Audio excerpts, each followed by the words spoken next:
मस्त टम्म फुगलेल्या खुसखुशीत रवा गुळाच्या 1 ते 1.5 महिना आरामशीर टिकणाऱ्या सांजोऱ्या लग्नांमध्ये केले जाणारे पारंपरिक पद्धतीने आज मी ही रेसिपी तुम्हाला शेअर करणार आहे। नमस्कार, मी ज्योती, ज्योतिष किचन मध्ये सर्वांचं मनपूर्वक स्वागत आहे। सर्वात आधी गॅसवर कढाई ठेवली आहे, त्यामध्ये रवा टाकायचा। 2 कप रवा टाकला आहे।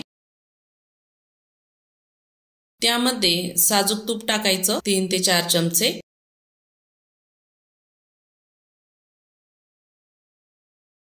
आणि कमी गॅसवर रवा सोनेरी कलर येईपर्यंत छान असा भाजून घ्यायचा आहे। मस्त मिक्स करायचं, एकसारखं हलवत त्याला भाजून घ्यायचं आहे। बघू शकता 3 ते 4 मिनिटांनी रव्याचा कलर बदलायला लागला आहे। 5 ते 6 मिनिटांनी रवा छान सोनेरी कलर येईपर्यंत भाजला आहे। कढई आपल्याला बाजूला ठेवायची आहे। त्यानंतर एका पातेल्यामध्ये चिरलेला 2 कप गुळ इतका टाकायचा। 2 कप गुळाला पाऊण कप इतकं पाणी टाकायचं आहे। चमच्याने मिक्स करायचं। गॅस आपल्याला चालू करायचा आहे।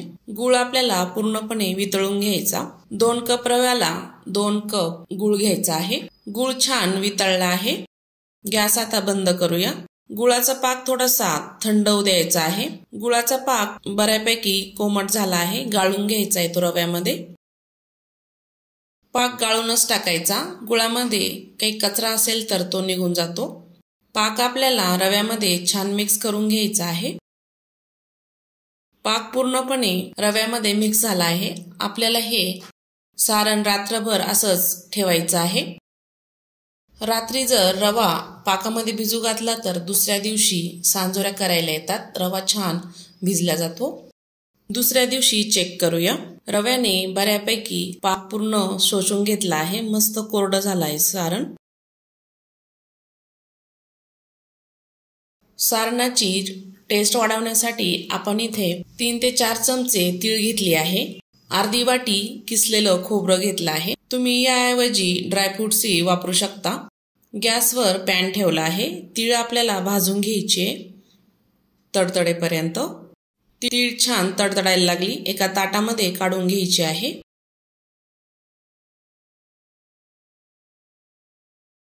खोबरं टाकायचं। खोबरंही लाल होईपर्यंत भाजून घ्यायचं।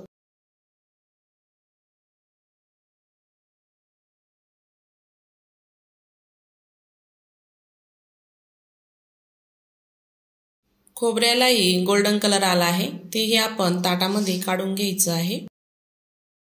रव्याच्या सारणामध्ये तीळ आणि खोबरं टाकून घ्यायचं। थोडंसं मी इथे जायफळ किसून टाकणार आहे। इलायची टाकू शकता यामध्ये। मिक्स करून घ्यायचं आहे।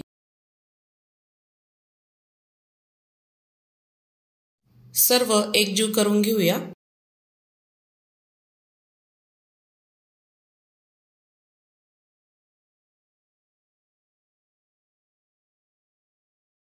हे सारण आता एक अर्धा तासासाठी बाजूला ठेवूया।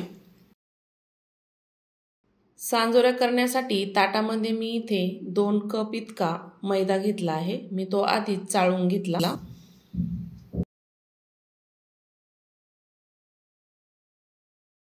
अर्धी वाटी बारीक रवा टाकायचा। अगदी चवीपुरतं थोडंसं मीठ टाकायचं। तूप यामध्ये 3 ते 4 चमचे टाकायचं।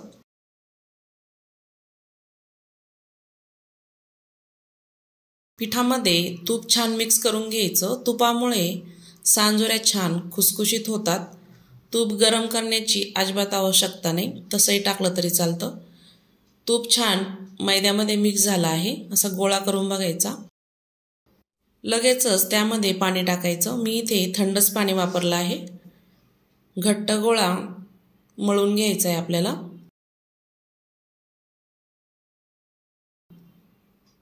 थोडं थोडं पाणी टाकत पीठ आपल्याला छान भिजून घ्यायचं आहे।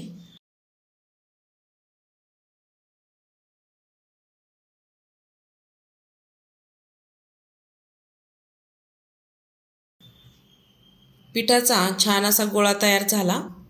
छान असं मळून मळून घ्यायचं ते। पीठ छान मळून झालं आहे।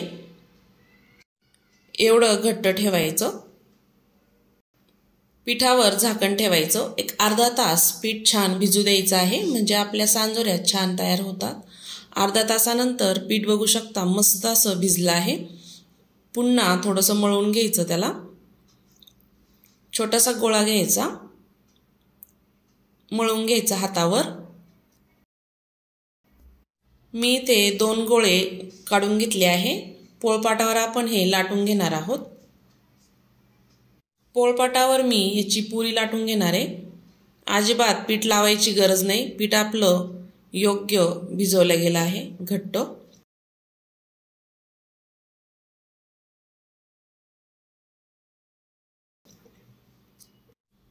अशा पद्धतीने अशी पातळ अशी पुरी लाटून घ्यायची, मध्यम साईजची। लाटलेली पुरी ताटामध्ये काढूया। दुसरी पुरी मी अशीच लाटून घेणार आहे।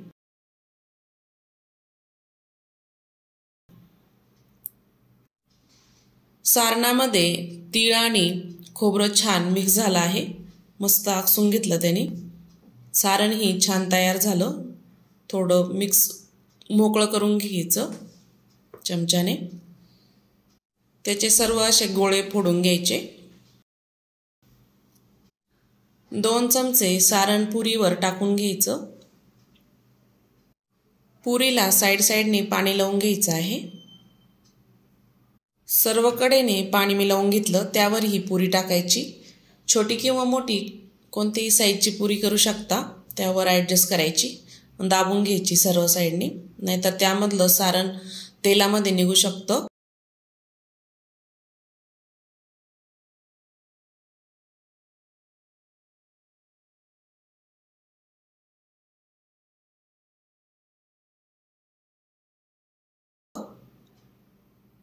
पुरीला कडेकडेने मी दाबून घेतला आहे।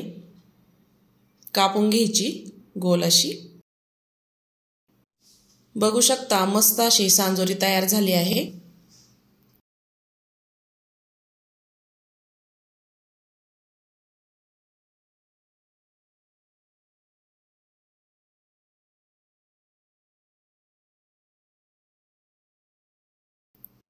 मी सर्व अशा सांजोऱ्या तयार करणार आहे। त्यावर एक कॉटनचा कपडा टाकायचा, म्हणजे त्या सुकणार नाही, नाहीतर तेलामध्ये गेल्यावर त्या फुटू शकता।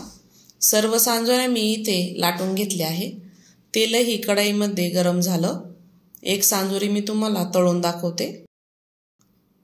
सांजोरीवर थोडं थोडं तेल सोडत तळून घ्यायची। बघू शकता मस्त टम्म फुगली। ह्या अशा सांजोऱ्या खूप खुसखुशीत तयार होतात। दुसरी साईड आपण अशीच तळून घ्यायची मध्यम आचेवर, म्हणजे तेलकट होणार नाही। तेल जास्त कडक करू नका, मध्यमच ठेवायचं, म्हणजे पुऱ्या छान खुसखुशीत कमी गॅसवर तळल्या जातात त्या। तळलेली पुरी एका ताटामध्ये काढून घेऊया। दुसऱ्या पुऱ्या अशाच तळून घेऊया। 2 पुऱ्या मी कढईमध्ये टाकल्या, त्यावर थोडंसं तेल सोडत तळून घ्यायचे आहे।